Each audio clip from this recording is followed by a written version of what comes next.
மனம் கண்டி மாதவன் தருணை மனம் கண்டி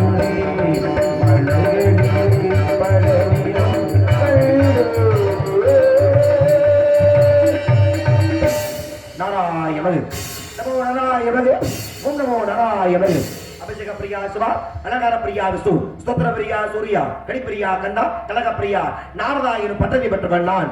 நாய் என்றால் நாதம், ராய் என்றால் ராகம், தாய் என்றால் தாளம், இரு என்றால் ரீங்காரம், நாமை ரதம் போல் செலுத்தக்கூடிய நாரதனாகப்பட்ட நான் அணிதினமும் அடித்து நித்திய காரியங்களை முடித்துக் கொண்டு தாயில் சிறந்தது ஒரு கோவில வெள்ளை தந்தை சொல் மிக்கதொரு மந்திர வெள்ளை என்ற வாக்கிற்கிணங்க சத்தியலோகம் சென்று ஈ முதல் எறும்பு புல் பூண்டு முதலிய 84 லட்சம் ஜீவராசியை மடிக்கக்கூடிய தந்தை பிரம்மனை பிழைந்து வெள்ளை கடை ஊத்தி வெள்ளை படிபோண்டு வெள்ளை அரியாசனத்தில் வீச்சிருப்பா அரசரோடு தம்மை சரியாசனம் வைத்த தாயை போற்றுதற்குரிய தாய் கலைவாடியை பணிந்து வைகுந்தம் சென்றி மச்சா குருவா பராரா வாமனா நரசிம்மா பரசுராமா ராமா படராமா கண்ணா கல்கி எனும் 10 அவதரத்தை கதாநாயகன் எனது மாட்டன் பரணாமணி பணிந்து கையிலே சென்று உலகலாம் உணர்ந்து ஓதற்கு அறியவன் நிலவலாகிய நீர்வழி வேணியன் அணையில் சோழியன் அப்பள தாடுவான் மலர் சிலமடி வாழ்த்தி வணங்குவோம். திருநீரட்டார் யார் கெட்டார், சிவனை மறந்தார் யார் வாழ்ந்தார் என்பதற்கிணங்கு எம்பெருமான் சிவபெருமானையை பணிந்து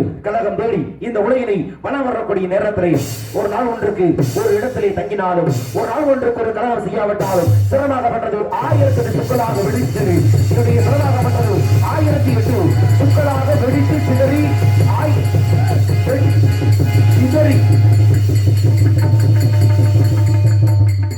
எந்த ஒரு மேடலே இந்த வசனத்தை முழுசா சொல்ல வர்றது இல்லை. இப்படி ஆரம்பிக்கிற வசனங்கள் எவ்வளவு தூரத்துக்கு போகும் தெரியுமாங்க. ஆனா எந்த வேலையும் சொல்ல வர மண்டை வெடிக்குதுன்னா அதுக்கு ஒரு அடிக்க ஆரம்பிச்சிருக்கீங்க. இது வந்து மிகவும் தவறான ஒரு செயல். சரியா நடந்துக்குங்க. நாரதர்னாவே சாந்தமான முடிவர்னு பேரு. இனி உக்கிரமா மாத்தாடி அப்புறம் 4 பேரையும் 400 வருஷம் ஆமையார் சமைச்சிருவேன். சரியா இருக்கு சாமி. என்னங்க ஆமையா சமைக்கையில காரம் நல்ல பெப்பர்லாம் போட்டு மிளகாத்தூள் போட்டு நல்லா சமைங்க. மிளகாத்தூள் போட்டு சமைக்கவா? என்னதையா ஆமையை சமைக்கிற முடியும். ஆமை கொஞ்சம் அவிச்சு தர்றேன் மிளகா அப்படி போடாம. ஆமையா முன்னால் சபித்து விடுவேன். நாரதர் நடித்துக் கொண்டிருக்கும் அந்த மாப்பிள்ளை ஜெயமாதவன் அவர்களுக்கு நமது கிராமத்தார்கள் சார்பாக பொன் ஆடை அணிவித்துக் கௌரவிக்கிறார்கள்.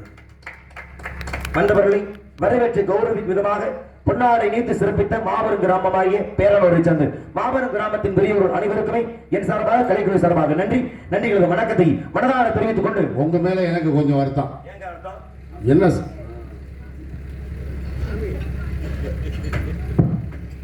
இங்கே பங்கு வரும் கலைஞர் பெருமக்களை பாராட்டுகின்ற வகையிலே பேரானூரை சார்ந்த அம்பலம் அவர்கள் குடும்பத்தின் சார்பாக பங்கு வரும் கலைஞர்களுக்கு தலா 500 ரூபாய் நன்கொடையாக வழங்கி பாராட்டியிருக்கிறார்கள். எங்கள் கலைக்குழு சார்பிலே அவர்களுக்கு அவர்கள் குடும்பத்தாருக்கு மனமார்ந்த நன்றியை தெரிவித்துக் கொள்கிறோம். நன்றி அறிகிறது வணக்கம்.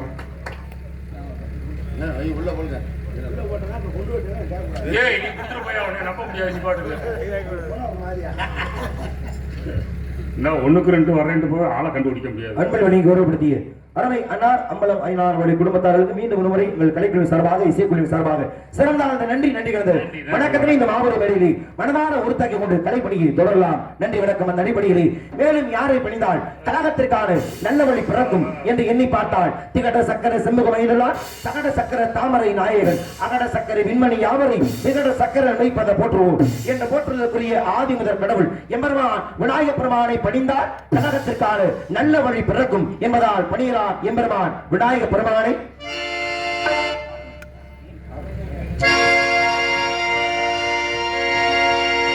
அற்புத கீர்த்தி வேண்டி ஆனந்த வாழ்க்கை வேண்டி நற்பொருள் குவிதல் வேண்டி நலமெல்லாம் பெருக வேண்டி கற்பக மூர்த்தி தெய்வ களஞ்சியத்து இருக்கை சென்று பொற்பதம் பணிந்து பாரி பொய்யில்லை கண்ட உண்மை 5 கரத்தை 6 முகத்தை நெஞ்சில் நிறுத்திவிடு.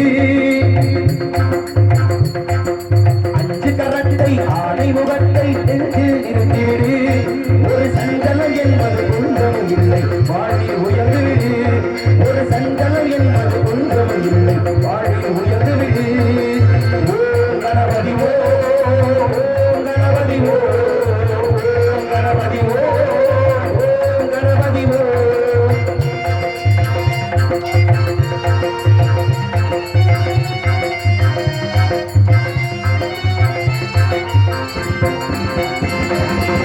வண்டியில ஒன்றில திருமுகம் காட்டி சிரிக்குது இளமுகம் பிடி வண்டியில கூட ஒன்னாவிரில் அழகு ஆடைமுகம்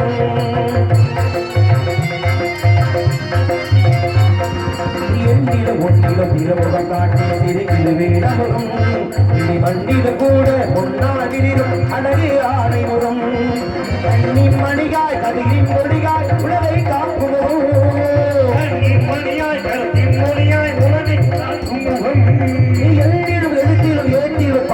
சுவையை சேர்க்கும் முகம் அஞ்சு கரத்தை ஆணை முகத்தை நெஞ்சில் நிறுத்திவிடு ஒரு சஞ்சலம் என்பது மாதிரியில்லை இன்னும் முடிந்துவிடு ஓம் கணபதி ஓம் கணபதி ஓம் கணபதி ஓம் கணபதி ஓம்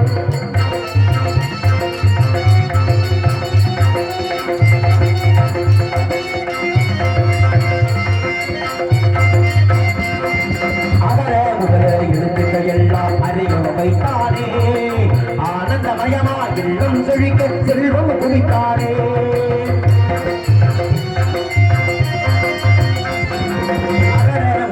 எழுத்துக்கள் எல்லாம் அறிய வைத்தானே ஆனந்தமயமா எல்லாம் செழிக்க செல்வம் குவித்தானே இசை நாடகம் எது வென்றாலும் உறவில் அவள்தானே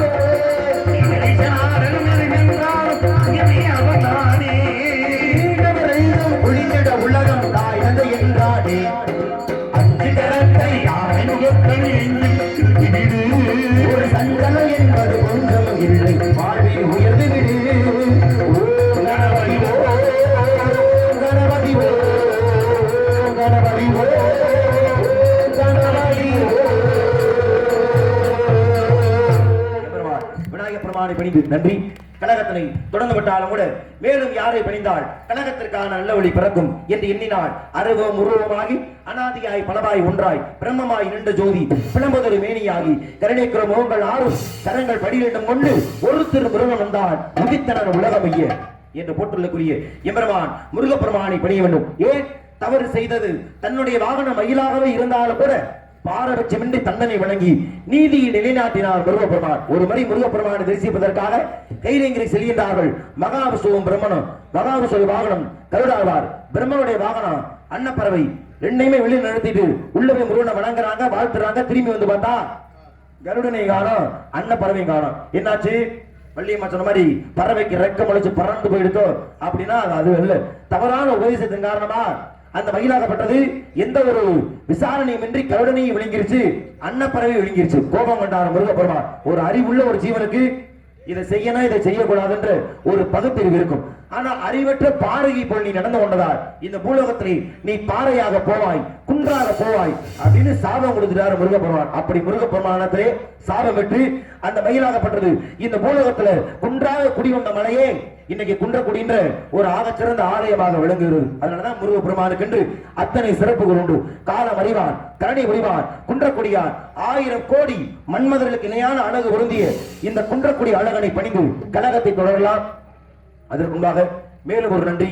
எங்களுக்கெல்லாம் இந்த நல்ல ஒரு வாய்ப்பினை வாரி வழங்கிய பேரனூரை சார்ந்த மாபெரும் கிராமத்தின் பெரியவர்களுக்கும் 18ஆம் படி கருப்பு உற்சவத்தை முன்னிட்டு இந்த விழாவினை சிறப்பாக நடத்தக்கூடிய அத்தனை உயர்ந்த உள்ளங்களுக்கும் இளைஞர்களுக்கும் தாய்மார்களுக்கும் மற்றும் சுற்றுவட்டார நாடக ரசிக பெருமக்களின் என் சார்பாக நான் சார்ந்த இந்த நாடகத்துடைய ஒருங்கிணைப்பாளர் எனது பெரும் மரியாதைக்குரிய அருமையினார் காரைக்குடி இசை நாடக சங்கத்துடைய செயற்குழு உறுப்பினருமாகிய அதவத்தோடு சார்ந்த RK வேலாயுதம் அண்ணனுடைய கலைக்குழு சார்பாக மனமார்ந்த நன்றியை மேலும் ஒரு முறை தெரிவித்துக் கொண்டு, ஏன்னா பேரானூருக்கும் எனக்கும் மிகப்பெரிய ஒரு சம்பந்தம் உண்டு, நெருங்கிய தொடர்பு உண்டு. 2 விதமான காரணம். ஏன்னா என்னுடைய பள்ளி ஆசிரியர் பேரானூரை சார்ந்த பெரும் மரியாதைக்குரிய ஐயா முருகன் சார் அவர்கள் தான் என்னுடைய பள்ளி ஆசிரியர். ஏன்னா ஒரு குரு என்பவர் எந்த அளவு உயர்ந்தவர்னா மாதா பிதா குரு தெய்வம். தெய்வத்திற்கு முன்பாக யார வைக்கிறோம்னா குரு வைக்கிறோம். அதுக்கு ஒரு பழமொழி உண்டு. மூப்பிலா கோரிவாழ்க்கை மூலையிற அரச வீரன் காப்பிலா வளைந்து உண்மை கரையிலா திறந்து வேறி கோப்பிலா கொண்ட கோலம் குருவிலா கொண்ட ஞானம். இவ்வளவுதான் மிகப்பெரிய ஞானம் பெற்றவராக இருந்தாலும் ஒரு குருவில்லாத ஒரு ஞானம் அது ஆப்பே இல்லாத சகடு மாதிரி அழிஞ்சு போயிருமா. அதனால ஒரு யாவருக்குமே ஒரு குரு ஒரு தேவர். அப்படி நான் பள்ளி நான் காரைக்குடி பக்கத்துல கண்டரமணிக்கத்துல தான் நான் படிச்சேன். அப்ப என்னுடைய 9வது 10ஆவதுக்கு என்னுடைய பயிற்சி ஆசிரியர் அப்போதைக்கு முருகன் சார் வந்திருந்தாங்க. அப்ப என்னுடைய 9வது 10வதுக்கு என்னுடைய வகுப்பு ஆசிரியரே ஐயா முருகன் சார் அவர்கள் தான். அதனால ஐயா பேரொன்று சார்ந்த எனது பள்ளி ஆசிரியர் முருகன் சார் அவர்களுக்கும் அவர்கள் குடும்பத்தாருக்கும் முதற்கண் என்னுடைய குடும்பத்தார் சார்பாக என் சார்பாக முதற்கண் நன்றியை தெரிந்து கொண்டு அதற்கு அடுத்தபடியாக எங்களது காரைக்குடி சங்கத்தில் ஒரு முன்னணியான ஒரு 6 மணி வித்துவானாக இன்னைக்கு பேரானும் எவ்வளவோ ஊர் போறோம், தேனி கம்பம்லாம் போறோம். அங்கெல்லாம் போகும்பொழுது கூட பேரானூன்ற நம்ம ஊருக்கு அத்தனை சிறப்பு பெற்று தரக்கூடிய எனது பாசத்திற்கு பெரும் மரியாதைக்குரிய அருமை மாமா காளிமுத்து என்கின்ற சுரேஷ்குமார் மாமா அவர்கள், ஏன்னா அவர் பேர் காளிமுத்து மாமா அப்படித்தானே, அதனால காளிமுத்து என்கின்ற சுரேஷ்குமார் மாமா அவர்களுக்கும் அவர்கள் குடும்பத்தார்களுக்கும் முதற்கு சிறந்த அந்த நன்றியை இந்த மாபெரும் மேடையிலே உரித்தாக்கி கொண்டு எனது கலைப்பணி தொடரின் நன்றி வணக்கம் வணக்கம் தெரிவித்துக் கொண்டு வணங்கலாம் எம்பெருமான் முருக பெருமானை.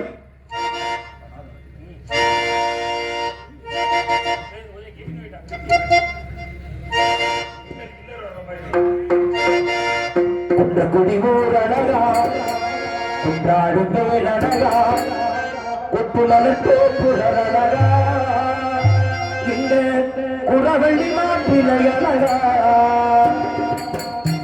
குடி ஊர் அழகா குன்றாடும் பேரழகா ஒப்புலகா இந்த குறவள்ளி மாட்டிலை அழகா இருமுகம் பார்ப்பழகா திருப்புகழ் பழகா தன்ன கலக்காப்பு அழகா அங்கே பல்லாடு காவடி அழகா மயில் நீரது அழகா அது பழகு மழையும் அழகா அழகு எல்லாம் அழகா இங்க பொருள்கள் போல அழகா நிலவா நீரா அழகா நெஞ்சில் பொருள்கள் அழகா குடிமேல் அழகா அழகா கொத்து மனத்தோப்பு அழகா எங்க உறவள்ளி நிலை அழகா.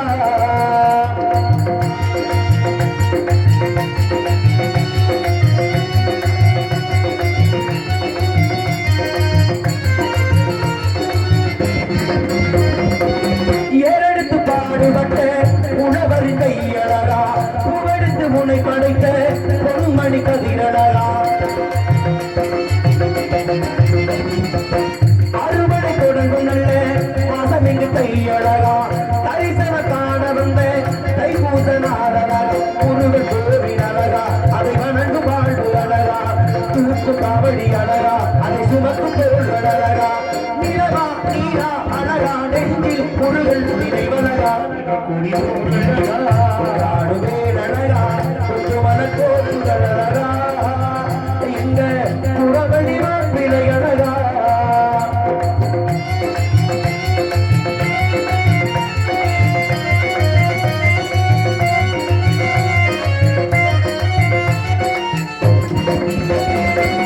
மக்கக்குடி காக்கும் அந்த மன்னக்குடி மலை அழகா வீரப்படை கை பிடிக்கும் திருப்புயர் மொழி அழகா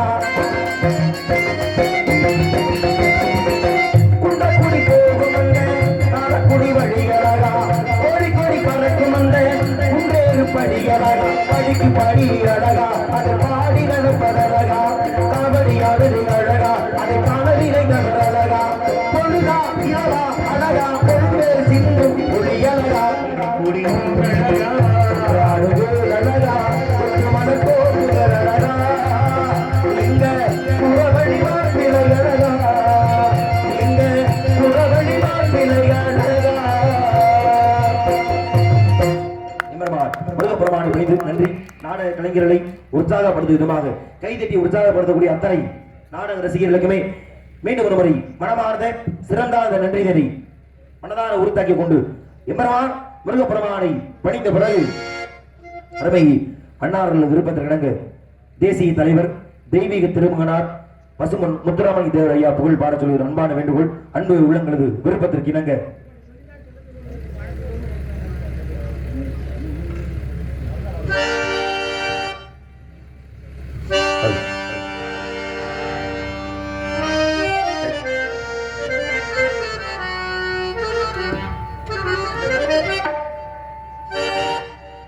கண்ணி தனி மகிழே தானகத்து பூமையிலே பொன்னே போதுமானே கதை ஒன்று சொல்லுவேனே தேவர் புகழை பாட பாட பாட பாய்மனக்குமானே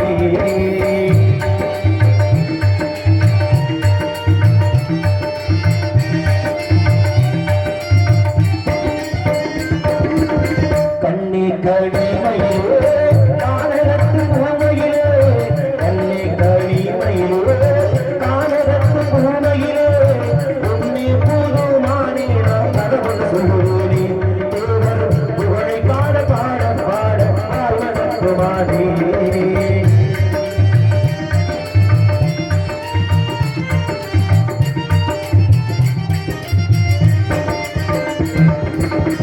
எத்தனையோ தவமிருந்து இன்றாடி பெற்ற மகன் எத்தனையோ தவமிருந்து இன்றாடி பெற்ற மகன் எப்போதையோ போற்றுகின்ற சிங்கம் நாட்டிமையிலே எப்போதையோ போற்றுகின்ற சிங்கம் நாட்டிமையிலே எப்பொழுதும் தேவர் புகழை பாடு பாடுமையிலே கண்ணி கனிமையிலே நாடகத்து பூமையிலே என்னை போதுமானே நான் கதை கொண்டு சொல்லுவேனே தேவர் புகழை பாட பாட பாட பாவனக்குமானே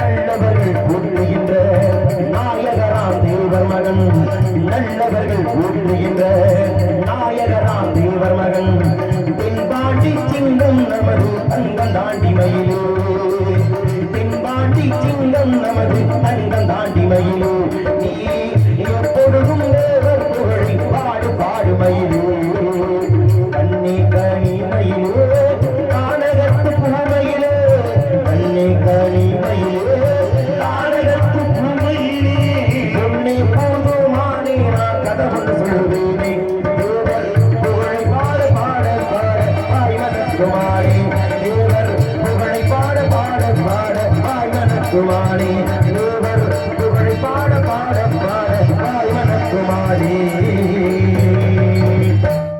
தெய்வீக திருவிழா தேவர் ஒரு மாறி நன்றி கதையினை திறந்து விட்டாரோடு இருவரும் பணிந்து என்ன ஒரு காரணத்துமே ஏன்னா எம்பெருமா முருகப்பெருமானுக்கென்று ஒரு தோற்றம் உண்டு வரலாறு உண்டு எம்பெருமா நாயகப்பெருமானுக்கென்று ஒரு தோற்றம் உண்டு வரலாறு உண்டு ஆனா நம்ம வந்திருக்கிறது கருப்பசாமிக்காக அது 18ஆம் படி கருப்பருக்காக ஏன்னா கருப்பசாமிக்கென்று வரலாறு தோற்றம் உண்டு ஆனா இது எங்கே ஆரம்பிக்குதுன்னா ராமாயண காலத்திலே ஆரம்பிக்குது ஏன்னா ராமபிரான் ஏன்னா மக்களுடைய கூற்றுக்கு இணங்க ஒரு சாதாரண மனித பிறவியாக அவதாரம் எடுத்து வருகிறார் அப்ப அதனால தன்னுடைய மனைவியே அவர் கருவிற்று இருப்பது தெரியாம வால்மீகியுடைய ஆசிரமத்தை கொண்டு விட்டு வந்துறார் ஆனால் குழந்தை பிறந்தது வால்மீகியுடைய ஆசிரமத்திலே ஆனா தனக்கு ஒரு குழந்தை பிறந்தது என்பது ராமருக்கு தெரியும் ஆனா போய் பார்க்கல அவன் வளர்ந்து சிறு குழந்தையாக ஒரு தொட்டில் குழந்தையாக இருக்கின்ற பொழுது அங்கே வால்மீகியோட சீதை சொல்லிட்டு போறா இது மாதிரி நான் நீராட போறேன் குழந்தையை பாத்துக்கிருக்கு என்று சொல்லிட்டு போறா இவரும் சரின்னு சொல்லிட்டு தியானத்தில் அமர்ந்துட்டார் போனவர் கொஞ்ச தூரம் போனா ஒரு சந்தேகம் இவர் முனிவர் தியானத்துல இருக்காரு இவர் நம்ம குழந்தைய பத்திரமா பாத்துக்குவாரான்ற ஒரு சந்தேகத்துல திரும்பி வந்து பார்த்தாரு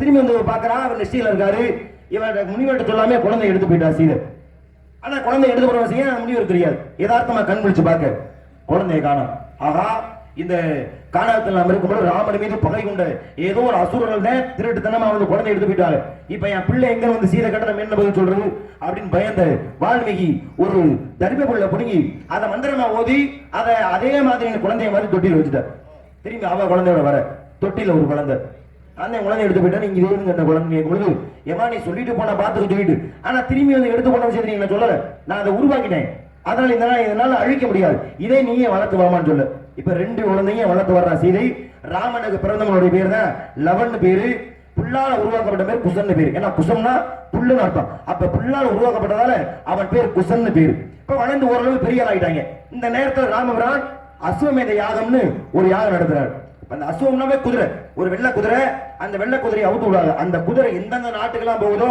அந்த நாடு எல்லாமே அந்த மன்னனுக்கு சொந்தம் அப்படி ராமர் அந்த குதிரையை அவுத்து விடும் பொழுது அந்த குதிரை இந்த ஆசிரமத்து வழியா வர இவங்க 2 பேரும் இந்த குதிரையை பிடிச்சு கட்டிட்டாங்க கட்டினா என்னுடைய குதிரை யாரா கட்டுது லட்சுமணா போய் அவங்க வெட்டி கொண்டு வாங்க அனுப்ப லட்சுமணன் அடிச்சு துரத்திட்டாங்க அடுத்து பரத வர்றேன் தோத்துட்டேன் சத்துருக்கள் வர்றேன் தோத்துட்டேன் அப்ப என்னுடைய தம்பிகளை வெட்டி கொள்ள அளவுக்கு இந்த உலகத்துல யாரா பெரிய வீரர் பார்க்க ராமர் அங்கே வர சீதையை யதார்த்தமா பார்க்க உங்களுடைய பிள்ளைகள் தான் சீதை சொல்லு இப்ப ராமருக்கு சொல்றாரு உனக்கு எனக்கு பிறந்த ஒரு குழந்தை அது ஒரு ஆண்மகன் எனக்கு தெரியும் ஆனா ஒரே மாதிரி 2 பேர் இருக்காங்களே இதுல எது என் குழந்தை என்று கேட்க 2மே நம்ம குழந்தை தான் ஏன்னா பாரபட்சம் பார்க்கல இதுதான் தன்னுடைய குழந்தைன்னு உண்மை சொன்னா இன்னொரு பிள்ளையை ராமர் கொண்டு வரணும் பயத்துல சீதை சொல்லல அப்ப என்ன ஆகி போச்சு இதுல எது உண்மைன்னு நிரூபிக்கிறதுக்கு ராமர் பூ வளர்த்துறாரு இன்னைக்கு நம்ம சாமிக்கெல்லாம் பூ வளர்த்து பூ அங்கே ராமாயணத்துல ஆரம்பிச்சிருச்சு அப்ப இறங்கி நடக்க சொல்றாரு லவன் ராமனுக்கு பிறந்தவன் இறங்கி அந்த பக்கம் வந்துடுறான் ஆனா குசன்னா புல்லு இல்லையா கால் வைத்தனே கருகி போய் அப்படியே அவன் உருமாறி விட்டான் அப்பதான் லவன் போய் கேட்டான் உங்களுக்கு பிறகு நாட்டை ஆண்டு நான் மன்னனா மாறிடுவேன் ஆனா என் தம்பி இப்படி கறி எனக்கு இவனுக்கு என்ன வழி சொல்றீங்க?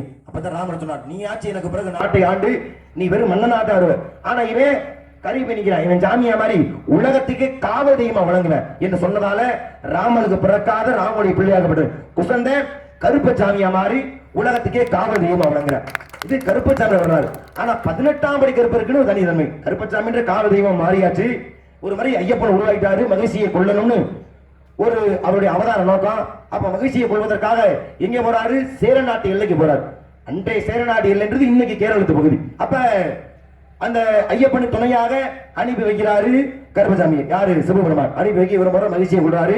அங்கேயே சபரிமலையில் உட்கார்ந்துட்டாரு கருப்பசாமி ஐயப்பனுக்கு துணையாக. ஆனா அப்பொழுது கேரள ஆட்டாண்ட மன்னன், அந்த மன்னனுடைய பேர் என்னன்னு சரித்திரத்தில் குறிப்பிடல. அந்த மன்னன் வர்ற அழகர்மலை சவுந்தரராஜ பெருமான பார்க்க வர்ற வணங்குறேன். பார்த்த உடனேயே இந்த அழகரை எப்படியாச்சும் நம்ம அங்கே கேரளத்துக்கு கொண்டு போய் நம்ம வழிபட்டா நல்லா இருக்குமே என்று சொல்லி நினைத்த அந்த மண்ணை 18 மாந்திரிகர்கள் மந்திரவாதி நினைப்ப அவர்கள் துணையாக யார் அனுப்புறாருன்னா அங்கே அப்போதைக்கு இருந்த கருப்பசாமி. அதனாலதான் மலையாள கருப்புன்னு சொல்றோம். இப்ப காரணம் ஏற்கனவே அங்கே மலையாள மண்ணுக்கு சென்றதாரு. அப்ப அவர் காவல்துறையுமே இவரும் வசியப்பட்டு வர்றார். வந்து பார்த்தா அழகரை எப்படியாச்சும் வசியப்படுத்தி கொண்டு வர முடியாது. அப்ப என்ன பண்றாங்க? அந்த 2 விதமான கருத்து. ஒண்ணு அழகருக்கு அந்த வசிய மைய பூசியதாக ஒரு கருத்து உண்டு. இன்னொன்னு தங்கள் உடம்பு மீதே வசிய மைய பூசிக்கிட்டு யாரு கண்ணுக்கு தெரியாம அழகரை எடுத்துக்கோணும் முடியாது. இந்த திருவிழா வந்ததாக 2 விதமான கருத்துக்கள் உண்டு. இந்த சமயத்துல அந்த அர்ச்சகருடைய கனவுல கொண்டு சொல்றாரு அழகு இது மாதிரி விஷயம் நடக்க போகுது. அப்ப அந்த அர்ச்சகர் வந்தாரு, இறைவனுக்கு படிக்கக்கூடிய நெய்வேத்தியம் பொங்கல்ல அதிகப்படியான மிளகு சேர்த்து அதை உருண்டையா உருட்டி கோயிலுடைய எல்லா பக்கத்தையும் வச்சுட்டாரு.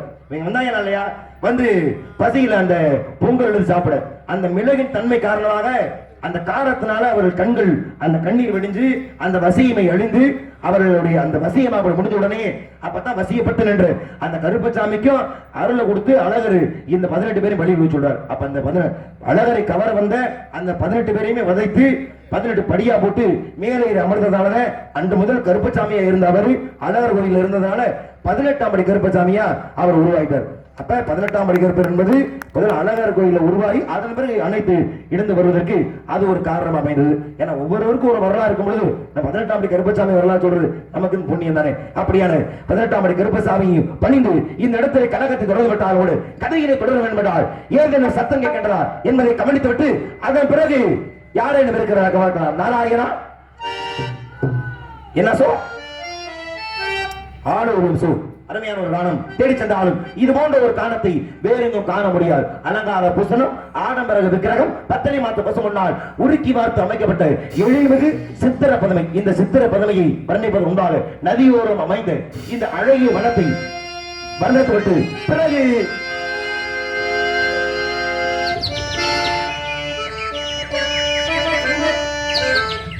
நதியோரம்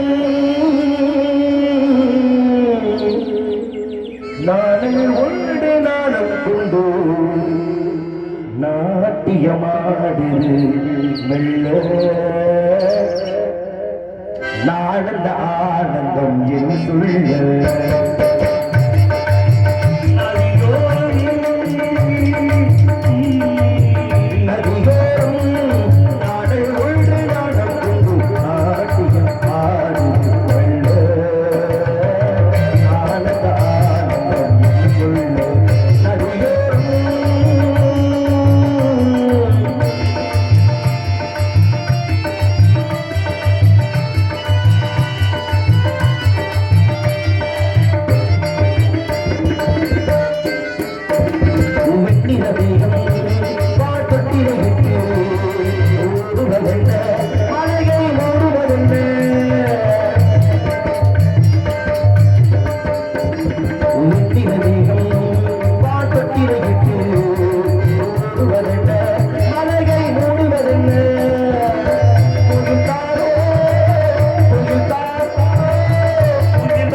அவள் தேவதையாற்றும் கிள்ளுவதென்ன நெஞ்சை கிள்ளுவதென்ன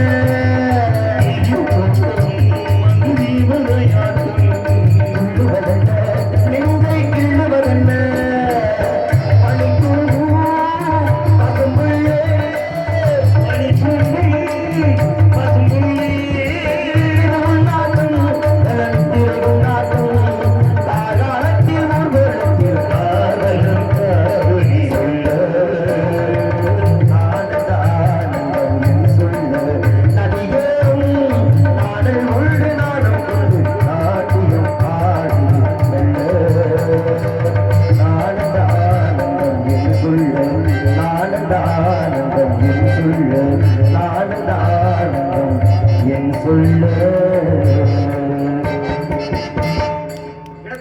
நதியோரம் அமைந்த நன்றி இந்த அழகிய வனத்தை வர்ணத்தால் மட்டும் போதுமா இடத்தை வர்ணிக்கின்ற இந்த வேலைகளை மீண்டும் ஒருமுறை சத்தம் ஏதும் கேட்கின்றதா? அந்த சட்டத்தில் வைத்து கழகத்திற்கான வழிகள் ஏதும் மீண்டும் கிடைக்குமா? பார்க்கலாம். நாராயணா ஆலோலும் சோ அற்புதமான காணத்தை எந்த பஞ்சாயத்து இல்லை. ஆனா நான் வேண்டிய காணம் இது அல்லவே. வேற எதுனா அடுத்து நான் யாரை சந்திக்க போறேன்னா அவருங்க சத்தம் போடணும். ராஜபாட்டு தானே? ராஜபாட்டா அவரே அடுத்து நான் சந்திக்க போறேன், இல்ல வள்ளியம்மாவை அடுத்து சந்திக்க போறேன். என்னுடைய அடுத்த சந்திப்பு யாரோட அமைகிறதுனா கோமாளி பப்புனு ஒரு வாயை திறந்தானே கதை நடக்கும். அடுத்து அவரை சந்திக்க முடியும். வாயவே இருந்தாலும் திறக்கலைன்னா குருட்டு பண்ண வெட்டத்துல மாந்த மாதிரி நான் போய் திடீர்னு சந்திச்சா ஏன்னா நான் பாடினாரு திடீர்னு பண்ண போய் சந்திக்கிறாருன்னு ஒரு குழப்பம் வந்துடும்ல. என்னவா நான் போய் வாயில எதுவும் வச்சிருக்கானு பார்த்துட்டு வந்துடுறேன். என்ன வச்சிருக்காப்ல அவரு? அவர் இல்ல, அவர்லாம் வைக்க மாட்டாரு. அவர் வேணா யாருக்காவது அதை பண்ணுவார தவிர்த்து போய் பார்த்துட்டு வரட்டேன். சரி சரி. நீங்க எதுக்கு நீ அவரை இது பண்ணி ஏன் கதையை நடத்தணும்னா சத்தம் மாட்டதானே கதை நடக்கும். அவர் சத்தம் போட்டா தானே கதை நடக்குமா? ஒரு நேரமா போறாரு, சீனுக்கு எடுத்து அவர் உட்காந்துருக்காரு. இவர் வேற வேலை கிளம்புறதுக்கு என்ன சொல்லிட்டு போறாரு அவரு? டேய் எனக்கு என்ன ஒரு வருத்தம்னா ஒரு கோமல் ஒரு மண்டகனம் பண்றது, ஒரு ராஜபாட்டு மண்டகனம்னா ஒரு வள்ளி மண்டகனம்னா நியாயம். ஒரு கோமாடி மண்டகனம்னா அதுல எதுவும் பிரயோஜனம் இல்லையே. என்ன பிரயோஜனம் இல்லை? என்ன தெரியும் இருந்தாலும் மண்டகனம் பண்றாரு கேக்குறேன். உங்களுக்கு என்ன தெரியும்? புராணம் தெரியும்ல? 18 புராணம். சரி. அவருக்கு இலக்கியம் இதிகாசம் 18 புராணம். சரி. 10 பாட்டு 8 தொகை. எவ்வளவு வேற வேற எதுவும் மிச்சம் இருக்கா? அது நிறைய படிச்சிருக்காரு. ராமாயணம் மகாபாரதம் உதயம் எடுத்து உத்தரத்துக்காக போதா? அவர் அவர்தான் புராணம் படிச்சு என்ன பிரயோஜனம்? என்னிடத்து பேசுவதற்கு அவருக்கு என்ன தகுதி இருக்கு? யாருங்க அவரு? சகலகலா வல்லவர். அவரு சகலகலா வல்லவர். ஆமா, எல்லாம் தெரியும். பிறந்த வாசிப்பாரு, பெட்டி வாசிப்பாரு. யாருங்க சொல்றீங்க? ஆர்பி ஹரிகரன். அவரோட எங்க நீ கொடுத்துறீங்க? நான் கதையை விட்டு நல்லுவனா? நான் பேசுறது ஆர்பி ஹரிகரன் மாமா அவர்கள் அல்ல, கோமாளின்ற கதாபாத்திரத்தை. அவர் ஹரிகரன் மாமாவுடைய திறமையை சொல்றதுக்கு எனக்கு வயசும் அனுபவம் பார்த்தார். ஏன்னா வெறுமனே அவரை வள்ளிதர் நாடகத்துல பப்புனா பாக்குறவங்களுக்கு ஏன்னா அவங்களுக்கு அவருடைய பெருமை தெரியாம இருக்கலாம். ஆனா நீங்க சொல்ற மாதிரி எல்லா நாடகத்துல எல்லா வேஷமும் தெரிந்த ஒரு ஆகச்சிறந்த கலைஞர் மாமா ஹரிகரன் அவர்கள். அதனால அதுல எனக்கு எந்த மாற்று கருத்து இல்லை, யாருக்கும் எந்த மாற்று கருத்து இல்லை. அதனால நான் பேசுற என் பிரச்சனை அந்த கோமாளி என்கின்ற கதாபாத்திரத்தை. இன்னும் எனக்கு ஏன் மன வருத்தம்னு கேளுங்க. இப்ப ஒரு கதை தெரியாத ஆளு ஏதோ கதை தெரியாம திமிர் பண்ணா கூட கேட்கலாம். மத்த ஆளு தப்பு பண்ணா கூட யார்கிட்ட போய் சொல்லுவான், என்னங்க உங்க வேஷம் போற ஆளு இப்படி பண்றாங்களே அப்படி இவர்கிட்ட சொல்லுவான். தப்பே இவர் தான் பண்றாரு. ராமாயணத்துல பாருங்க, ராமர் வனவாசம் இருக்கும் பொழுது நீராட போறார். பொழுது அவருடைய அம்பு பார்த்தீங்களா, அந்த அம்பை கீழே குத்தி வச்சுட்டு நீராட போறார். போயிட்டு திரும்பி வந்து அம்பை எடுத்தவருக்கு ஆச்சரியம், ஏன்னா அந்த அம்புல ரத்தக்கரை. எப்படி இந்த ரத்தக்கரை வந்துச்சு என்று பார்ப்பதற்காக குத்தி வடிச்ச இடத்துக்கு போனா அங்கே ஒரு தவளை குத்தியும் குலையுமா கிடக்கு அந்த ரத்த வெள்ளத்துல. ஏன்னா அவர் குத்தி வச்சது அந்த தவளை மேல தெரியாம குத்தி வச்சார். அப்ப ராமர் கேட்கிறாரு, உனக்கு இப்படியான துன்பத்தை நான் கொடுத்துட்டேன், அப்பவே நீ ராமா ராமா நீ கூப்பிட்டுக்கலாமே. ஏங்க இப்ப என்ன வேலைக்கு போயிட்டு வந்தீங்க? அவரை கேட்க போனீங்க. இல்ல எதையும் வச்சிருக்காருன்னு கேட்பேன். அதெல்லாம் ஒண்ணுல அப்படியாலும் இல்ல, அவரு சத்தியமா அதுக்கு தான் முடியல. சரி பிரச்சனை இல்ல. அப்ப கேக்குறா, நீ என்னை கூப்பிட்டுக்கலாமே அப்படின்னு. அப்பதான் தவளை நினைச்சா, வேற யாராச்சும் துன்பம் கொடுத்தா நான் ராமா ராமா உன்னை கூப்பிடுவேன், ஆனா எனக்கு துன்பம் கொடுத்ததே யாரு? நீங்க. அப்ப நான் யாரை பாரு கூப்பிடுவேன்? தவளை வருத்தப்பட்டுச்சா. அது மாதிரி கதை தெரியாத வருத்தப்பட்டாவ தப்பு பண்ணா கூட கேட்கலாம். எல்லாம் தெரிஞ்சு இவர் திமிர் பண்ணா நம்ம யார்கிட்ட போய் கேட்கறது? அவ்வளவு இதெல்லாம் கிடையாது. சட்டம் போடுனா போட்டு ஆகணும். ஏன்னா இந்த நாடகத்துல நான் நாரதர் சாதாரண கோமாளி.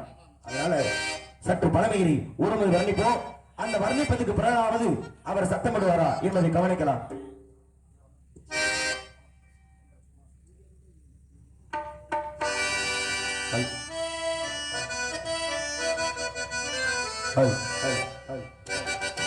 உயர்ந்த இடத்தில் இருக்கும் போது உலகம் உன்னை மதிக்கும். உன் இளமை உள்ளம் இறங்கி வந்தால் நிழலும் கூட மிதிக்கும். உயர்ந்த இடத்தில் இருக்கும் போது உலகம் உன்னை மதிக்கும். உன் இளமை உள்ளம் இறங்கி வந்தால் நிழலும் கூட மிதிக்கும். அதிகாதா தலைவாது விதியாத என்று ஆட உள்ள மனிதனுக்கு அப்படி சொன்னது அதில் அர்த்தம் உள்ளது. பரமசிவன் கழுத்தில் இருந்து பாம்பு கேட்டது அருணா சௌக்கியமா. யாரும் இருக்கும் இடத்தில் இருந்து கொண்டால் எல்லாம் சௌக்கியமே. அருள் சொன்னது அதில் அர்த்தம் உள்ளது.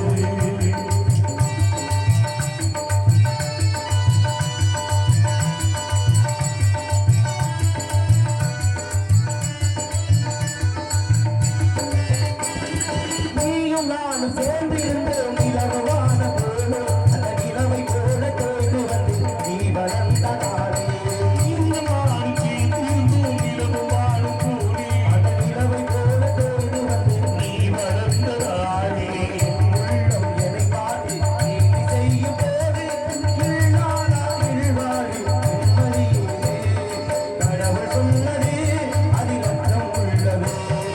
பரமசிவன் கழுத்தில் இருந்து பாம்பு கேட்டது கருணா சௌக்கியமா. இருக்கும் இடத்தில் இருந்து கொண்டால் எல்லாம் சௌக்கியமே. அருடன் சொன்னது அதில் அர்த்தம் உள்ளது. அருடன் சொன்னது அதில் அர்த்தம் உள்ளது. இடத்தை வர்ணத்தாக மட்டும் போதுமா? இப்பொழுதாவது அவர் மன திருந்தி ஆளுநர் போடுகிறாரா? கவனிப்போம். நாராயணா, ஏன் வாயில புண்ணுன்னு வந்துருச்சா? தெரியல. இல்ல வாயை தர வாயிலுக்கு முட்டுவது என் பொறுமைக்கு ஒரு அளவு இருக்கு. இப்போ சொல்றேன், கதாபாத்திர முறைப்படி நான் நாரதர், அவர் கோமாளி. எதுக்கு ஒரு கோமாளிக்கெல்லாம் இவ்வளவு திமிரு? நான் கேட்கிறேன் உங்களை, ஒரு நாடகத்துல எதுக்குங்க கோமாளி? ஏங்க வந்தோன்னா மக்களை சிரிக்க வச்சாரு. சரி, சிரிக்க வைப்பது. சிரிக்க வச்சாரு. அந்த பேச்சிலேயே ஒரு சிந்தனை. இவர் வந்தா மட்டும் தூங்க மாட்டேன், நீங்க என்ன புதுசா சொல்ல போறாருன்னு காத்துக்கிட்டே இருப்பேன். அப்ப அந்த சிரிப்புக்குள்ளும் ஒரு சிந்தனை வேற. வந்தோம் நோட்டீஸ் படிச்சு உங்க பேரெல்லாம் சொன்னாரு. ஆமா, நோட்டீஸ் வாசிக்கலாம். என் பையன் திரும்பி கிளம்ப போறேன் காரைக்குடிக்கு. நோட்டீஸ் வாசிக்கலாம் வேலை இல்ல. இந்த கதையில இந்த கோமாளிக்கு என்ன வேலை? என்ன கிரியேட் பண்ணல தெரியுமா தெரியாதாங்க? தெரியாது சாமி. அப்ப என்ன கேளுங்க, நான் சொல்றேன். எதுக்கு இந்த நாடகத்துக்கு பப்பனு சொல்லுங்க. எதுக்கு? நாரதர் எங்களுக்கு சந்தனம் தேய்த்து விடுவதற்காக. 1 நாரதர் எங்களுக்கு வீணையை கட்டி விடுவதற்காக. 2 நாரதர் எங்களுக்கு வேர்த்தால் முகத்தை துடைத்து விடுவதற்காக. 3 அது மட்டுமா? நாங்கெல்லாம் வெளியே திரும்ப போனோம்னா இந்திய கல்வியிடம் இல்ல. இப்ப நாரதர் நானால நீங்களா? நான் அவர் மேல எவ்வளவு பெரிய மரியாதை வச்சிருக்கேன் தெரியுமா? அப்படி இருக்கும் பொழுது இப்படி சொன்னீங்கன்னா அவர் அதையெல்லாம் எனக்கு பண்ண வேணாம். வேணா ஒரு 2 வாளி தண்ணி கொண்டாந்து ஒரு 2 மணி நேரம் பக்கத்துல நிக்கட்ட முடிக்கிற வரைக்கும் அது மாதிரி வேணா அவர் உதவி பண்ண தவிர ஒருபோதும் ஒரு நாகரிகம் இல்லாம அப்படிலாம் நான் செய்ய சொல்ல மாட்டேன். அவர் மேல மிகப்பெரிய மரியாதை வச்சிருக்கேன். ஆகையினாலே ஒரே ஒரு பாட்டு, இந்த பாட்டு முடியறதுக்குள்ளாக இவர் வாயை திறந்து சோ போடுறேன்னா என்னுடைய கடும் கோபத்துக்கு ஆளாக நேரிடும். ஒருமுறை இந்த பெண்மணியாளை யாருக்கு இணையாக வர்ணிக்கிறார்? அந்த மதுரை அரசாரும் அங்கே கண்ணி மீனாட்சிக்கு இணையாக இந்த பெண்ணை வர்ணித்தால் எப்படி வர்ணிக்கலாம்?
பாதையெல்லாம் கடந்தாரே கூடாத சமண போட்டார் சுந்தரர் மீனாட்சி கரப்பிடிக்க நடந்தாரே மனநீடான பாதையெல்லாம் கடந்தாரே மணிப்பூரா பள்ளிக்கத்தை துணிந்தாரே மகராசி கண்ண கண்டு பணிந்தாரே வேறென்ன வாடென்ன வெறுப்பாடு ஆடென்ன நினைச்சத முடிப்பா மாறி தடுக்கிறவன் செய்யாரு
நாலு பாட்டு குளுக்கோஸ் ஏற்றிட்டு வரணும் போல இசையின் மீது எனக்கு மனமானது நன்றி தெரிவித்து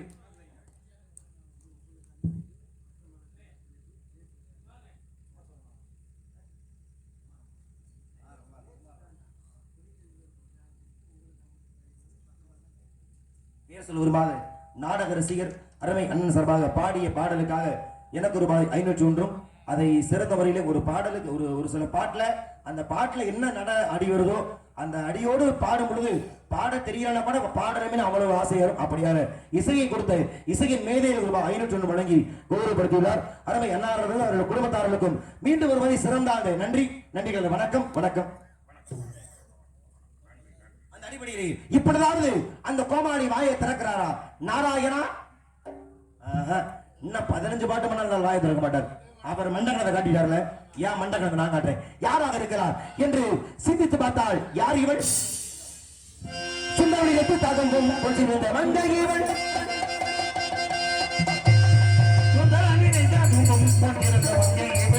உலகு